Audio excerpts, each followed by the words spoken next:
Bienvenidos a nuestro viaje de transformación. Seguimos con la serie La Iglesia Transformada. Y estamos en el sexto estudio que se llama ¿Cómo se va a ver la Iglesia de Jesús hoy? Recordemos lo que nos dijo Mateo en Mateo capítulo 16, versículo 18. Pedro había confesado su fe en Jesús como el Cristo, el Hijo del Dios viviente. Y sobre esta verdad fundamental, Jesús dijo, sobre esta roca edificaré mi iglesia. ¿Cómo nos sentimos cuando leemos sobre la libertad gozosa con la que los primeros miembros de la iglesia de Jesús se amaban en el primer siglo? ¿Qué es lo que pensamos sobre las congregaciones descritas en el Nuevo Testamento, que eran una mezcla de diferentes niveles sociales, económicos y razas? ¿Es su nivel de sacrificio y cuidado apasionado hacia otros un ideal para nosotros? ¿O es realísticamente posible? ¿Es el modelo para la asamblea de creyentes hoy que quieren identificarse con la iglesia de Jesús? Cuando Jesús les dijo a sus discípulos, edificaré mi iglesia, Él definitivamente tenía pensado un plan y modelo para su iglesia. Podemos esperar que su plan sobre la naturaleza y obra de la iglesia estaría en armonía con sus enseñanzas sobre la vida con el Padre en su reino. Desde el inicio, en los principios en el Sermón del Monte, en cada conversación y parábola, y finalmente a través de su muerte en la cruz, estaba invitando a sus discípulos a disfrutar la vida con el Padre en su imagen. Cuando les dijo a sus discípulos en el aposento alto en la noche antes de su muerte, que su mandamiento era que ellos se amaran los unos a los otros como Él los amaba, y que el mundo los conocería por su amor, Él estaba presentando, con palabras distintas, la misma meta: vivir a la imagen del Padre. No solo les estaba hablando a los 11 apóstoles, que estaban sentados con Él esa noche, sino a todos los que vendrían después, a todos los que respondieron a su invitación para formar parte de su iglesia. Todos serían identificados por su amor incondicional. Mucho tiempo después, cuando Pablo les escribió a los cristianos de Éfeso, recordándoles que la iglesia debe ser la expresión de la plenitud de Jesús, solo les estaba comunicando lo que Jesús había dicho previamente, que sus discípulos serían identificados y reconocidos por reflejar, como diría Pablo, lo ancho y largo, alto y profundo del amor de Jesús. El amor incondicional en todas sus dimensiones y expresiones. El plan que Jesús tenía para su iglesia haría que sus miembros pudieran ser identificados como sus discípulos y la iglesia como su iglesia. Aunque la iglesia debería ser una asamblea que se comunica gozosamente la compasión, misericordia y perdón, no existe con el único propósito de ofrecer aceptación y sanación a los desesperados y a los que sufren, o solo ofrecerles amistad a los que están solos. La sanación sucede cuando la iglesia de Jesús ama de la misma manera en que Jesús amaba. Pero la relación que buscamos, la que satisfacerá realmente la sed de nuestros espíritus, no es la relación con los miembros amorosos de una iglesia, sino con el Padre, que es amor. La relación con los miembros de la iglesia nos enseña a amar de la manera en que lo hace el Padre, y esto nos acerca a Él para poder vivir en Él. Los primeros miembros de la iglesia entendieron ese propósito desde el inicio. Después de su resurrección, Jesús envió a sus discípulos a todas partes del mundo para que predicaran el Evangelio e hicieran más discípulos, bautizándolos y enseñándoles a obedecer todo lo que les he mandado a ustedes, dijo Jesús. Mateo 28:20. ¿Qué habrían pensado los primeros discípulos al escuchar estas instrucciones? ¿Cuáles enseñanzas? En ese momento, recordarían lo que les enseñó sobre la humildad, compasión, perdón, y vivir en paz y ser misericordiosos como lo es el Padre. Recordarían cómo les lavó los pies, la parábola del buen samaritano, perdonar 7 veces 70, caminar la segunda milla, tratar a otros como quieren que los traten. Podemos concluir, con base en lo que vimos en el video previo sobre los inicios de la iglesia, que cuando los discípulos comenzaron a reunirse en asambleas, se enseñaban mutuamente estas mismas enseñanzas y lecciones. Los 3,000 que se bautizaron el día de Pentecostés aprendieron estas enseñanzas mientras comenzaban sus vidas como discípulos. Esos primeros miembros de la Iglesia de Jesús sabían que el plan para la iglesia no era un ideal, sino que eran expectativas realistas para los discípulos que sinceramente buscaban una relación con el Padre. Lo veían en la práctica. Nuestra pregunta ahora es, ¿cómo se verá la iglesia hoy si decide enfocarse totalmente en el plan que aún tiene Jesús para su iglesia? ¿Cómo se verá la iglesia transformada hoy? Será campo de entrenamiento para la práctica. Nuestra percepción de cómo debería ser la asamblea cambia conforme vamos comprendiendo nuestro propósito. Muchos discípulos ven a la iglesia principalmente como una asamblea de personas que se reúne para adorar. Las primeras imágenes que vienen a sus mentes son las de cristianos juntándose para cantar juntos, orar juntos, escuchar alguna enseñanza y platicar después de la reunión.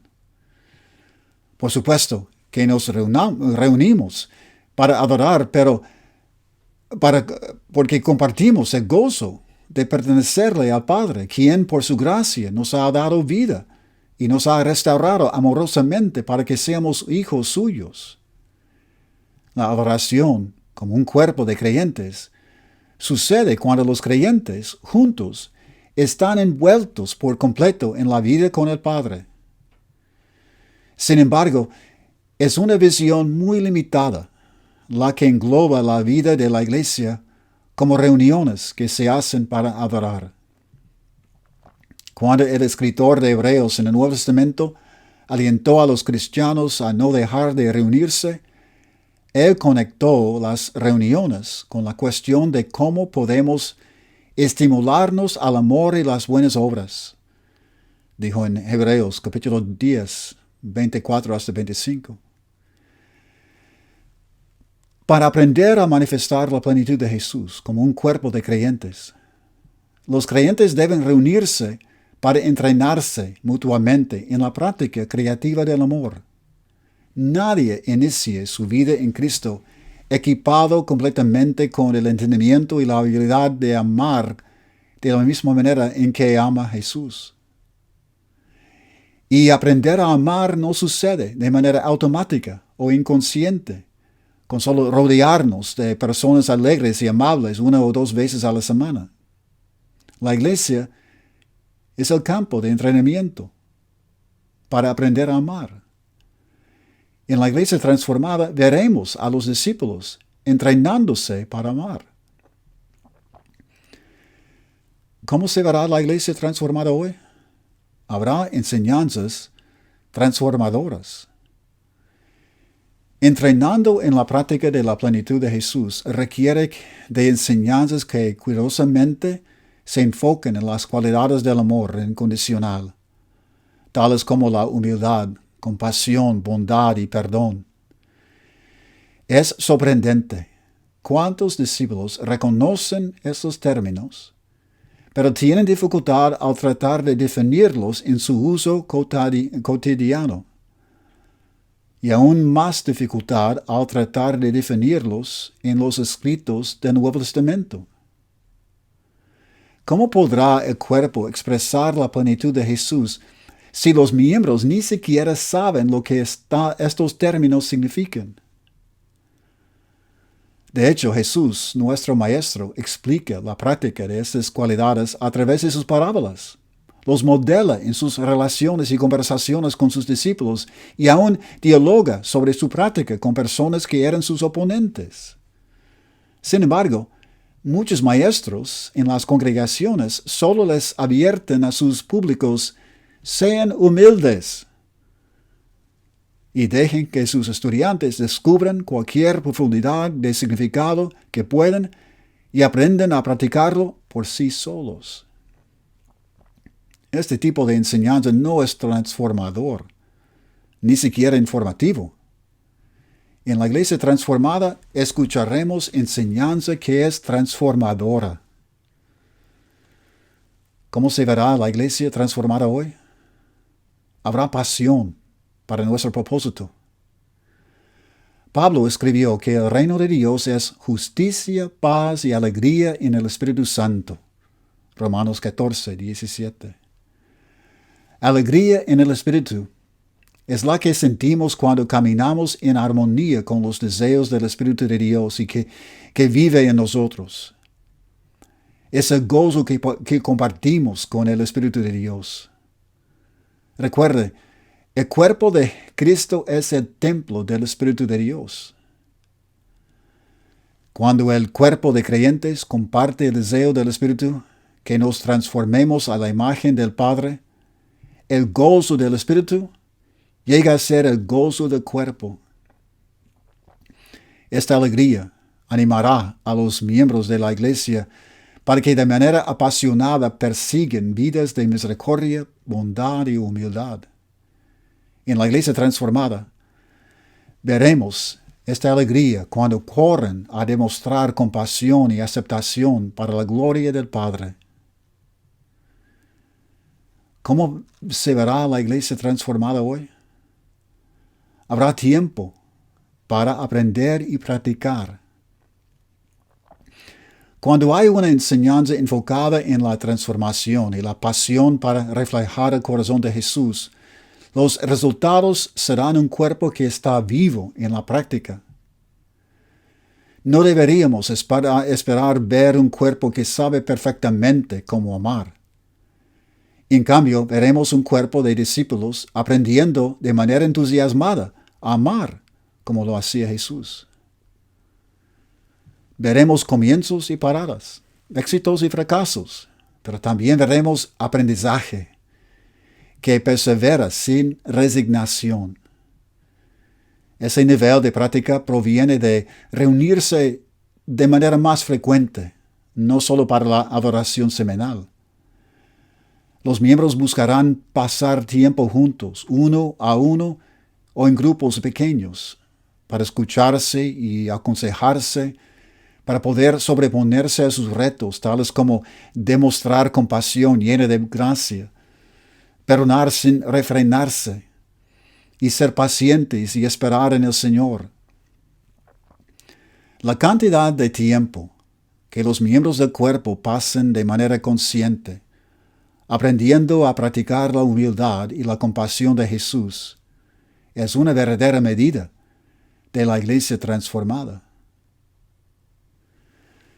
¿Cómo se verá la iglesia transformada hoy?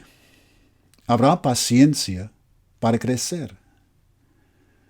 Pablo escribió una vez: sean siempre humildes y amables, pacientes, tolerantes, unos con otros, en amor. Efesios 4:2. Como la transformación es un proceso parecido a un viaje, los miembros del cuerpo tendrán diferentes niveles de comprensión y experiencia. Algunos, por ejemplo, habrán aprendido cómo tratar los retos en los que deben perdonar constantemente sin desarrollar resentimiento, mientras que otros, que son discípulos nuevos, luchan con los resentimientos hacia sus amigos y familiares cuando éstos los ofenden. La misma amabilidad que los discípulos imitan del ejemplo de Jesús sirve para aceptar y animar sin juzgar a quienes están teniendo dificultades para practicar la amabilidad. En la iglesia transformada, veremos la paciencia que tienen los unos con los otros. ¿Cómo se verá la iglesia transformada hoy? Se oirá el vocabulario de la transformación.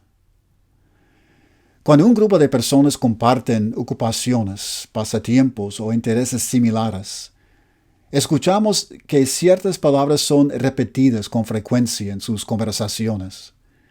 No es sorprendente que exista un vocabulario que refleje las mentes y corazones de los que están enfocados en la plenitud de Jesús.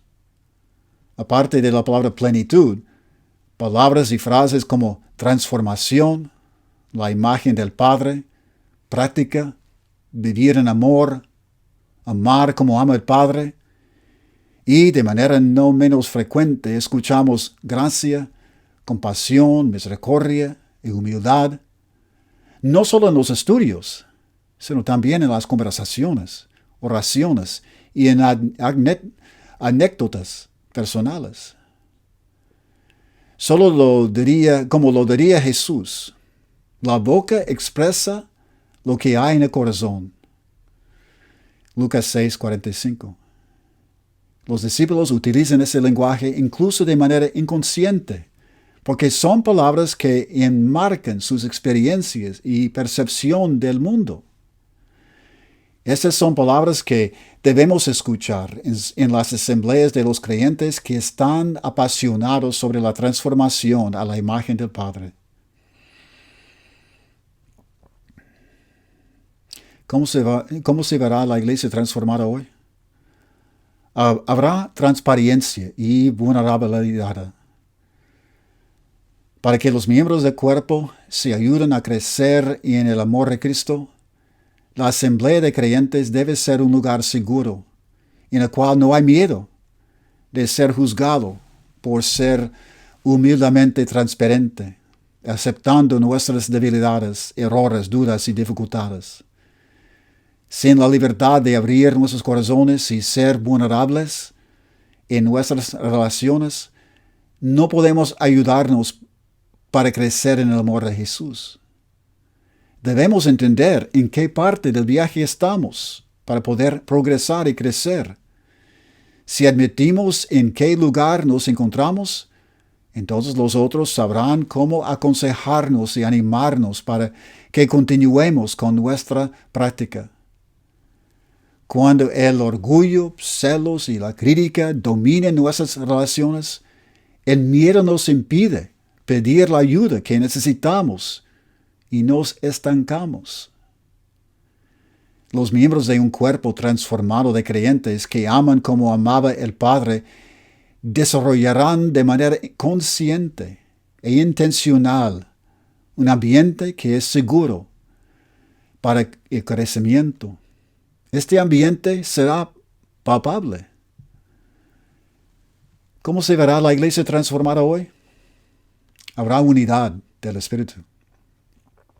La unidad es una comodidad preciada en algunas iglesias, pero que tiene poco valor en otras. En estos casos en los cuales hay muy poca interacción entre los miembros de la iglesia cuando se reúnen, y es prácticamente nula entre semana, la unidad es inútil y sin valor práctico. En otros casos, cuando una iglesia se identifica al defender una lista de creencias específicas, el acuerdo y unidad se basan por lo regular en la aceptación de dichas creencias.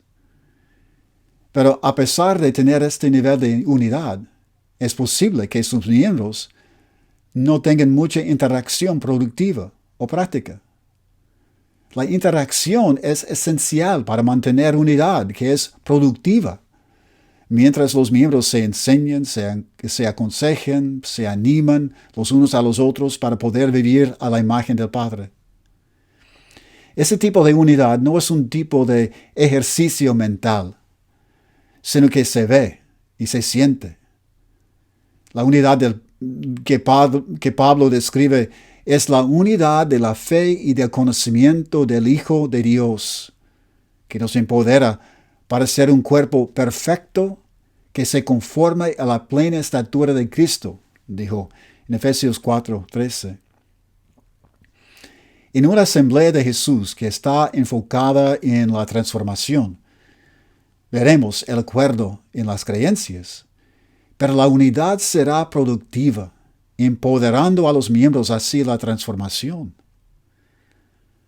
¿Cómo se verá la iglesia transformada hoy? Se verá poder para vivir de manera transformada. Pablo oraba para que los cristianos de la asamblea de Éfeso estuvieran arraigados y cementados en el amor. Efesios 3:17.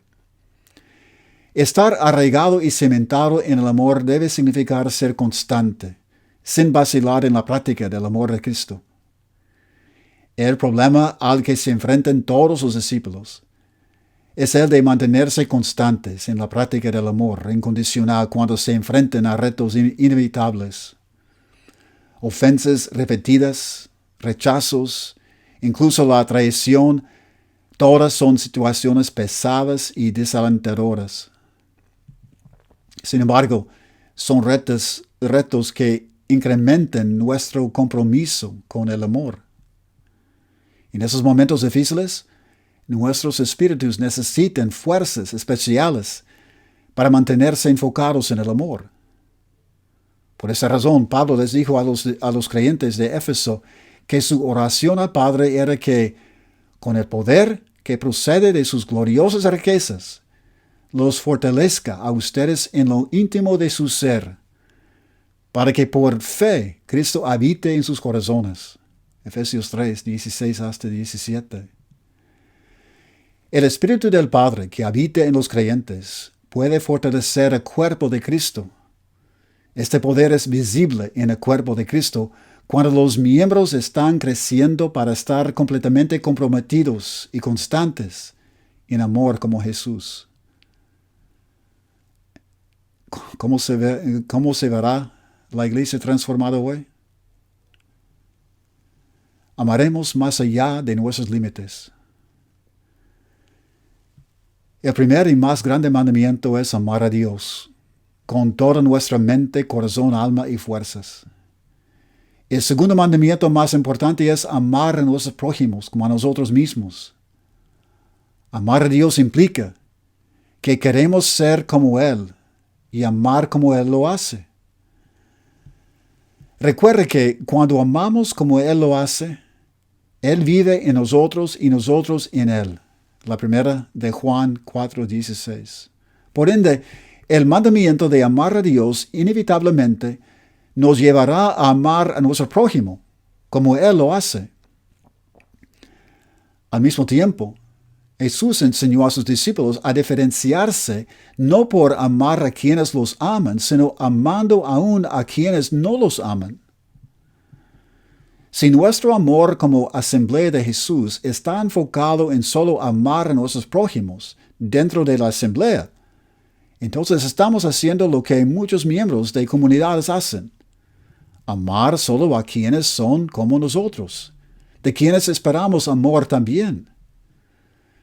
Solo cuando la asamblea de Jesús comienza a amar a otros, a sus prójimos más allá de la asamblea, es que pueden poner en práctica el amor de Jesús en su total plenitud, como lo hizo el samaritano. Lucas 10, 25-37.